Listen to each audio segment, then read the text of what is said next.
বন্ধুরা আজকের ভিডিওতে আমরা জানবো যদি আপনারা পিপিএফ অ্যাকাউন্ট ওপেন করেন তাহলে তার ম্যাচুরিটি ডেট কি হবে। এই কোশ্চেনটা যে কাউকে জিজ্ঞাসা করলে বলবে 15 বছর পর, বাট অ্যাকচুয়ালি 15 বছর হয় না 16 বছর হয় না 15 বছরের থেকে একটু বেশি হয়।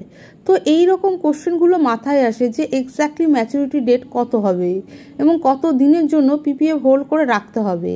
তো সবার প্রথমে এখানে বুঝে নিতে হবে আপনারা চাইলে যে কোনো দিন অ্যাকাউন্ট ওপেন করুন না কেন আপনার ম্যাচুরিটি ডেট সবসময় 1 এপ্রিলই হবে, কারণ এখানে ফিনান্সিয়াল ইয়ার হিসেবেই ম্যাচুরিটি ক্যালকুলেট করা হয়।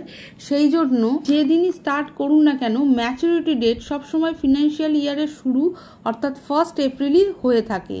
শুধু আপনার পিপিএফ 15 বছর হবে না তার বেশি হবে সেটা ক্যালকুলেট করে দেখাবো। সবার প্রথমে বলে রাখি ফিনান্সিয়াল ইয়ার হচ্ছে 1 এপ্রিল টু 31 মার্চকে বলা হয়। এখানে পিপিএফ এর ম্যাচুরিটি ডেট ক্যালকুলেট করা হয় এই ফিনান্সিয়াল ইয়ারকে ধরেই।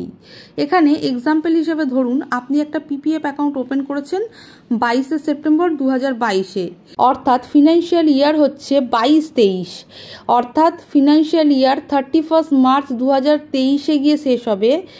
যে বছরে আপনার কারেন্ট ফিনান্সিয়াল ইয়ার শেষ হবে সেখান থেকে 15 বছর অ্যাড করলে আপনারা ম্যাচুরিটি ডেট পেয়ে যাবেন, অর্থাৎ 31 মার্চে গিয়ে ফিনান্সিয়াল ইয়ার শেষ হচ্ছে 2023, তার সাথে 15 বছর যোগ করলে হচ্ছে 1 এপ্রিল 2038।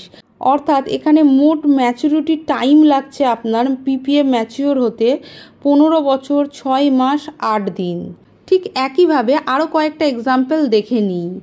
এখানে আমি একটা চার্ট বানিয়ে দিয়েছি। প্রথমে দেখুন, যদি আপনারা 2025-এর মে মাসে একটা পিপিএফ অ্যাকাউন্ট ওপেন করেন তাহলে তার end of the financial year কবে হচ্ছে 31 মার্চ 2026। এই 31 মার্চ 2026-এর সাথে পিপিএফের যে 15 বছর টাইম পিরিয়ড হয় সেটা যোগ করলে আপনার ম্যাচুরিটি ডেট হচ্ছে 1 এপ্রিল 2041। অর্থাৎ টোটাল আপনি এখানে যে যত দিনের জন্য পিপিএফে টাকা ইনভেস্ট করছেন সেটা হচ্ছে 15 বছর 10 মাসের জন্য। যদি আপনারা নভেম্বর 2020-তে পিপিএফ অ্যাকাউন্ট ওপেন করে থাকেন তাহলে তার end of the financial year account শেষ হচ্ছে কবে না 31 মার্চ 2021-এ।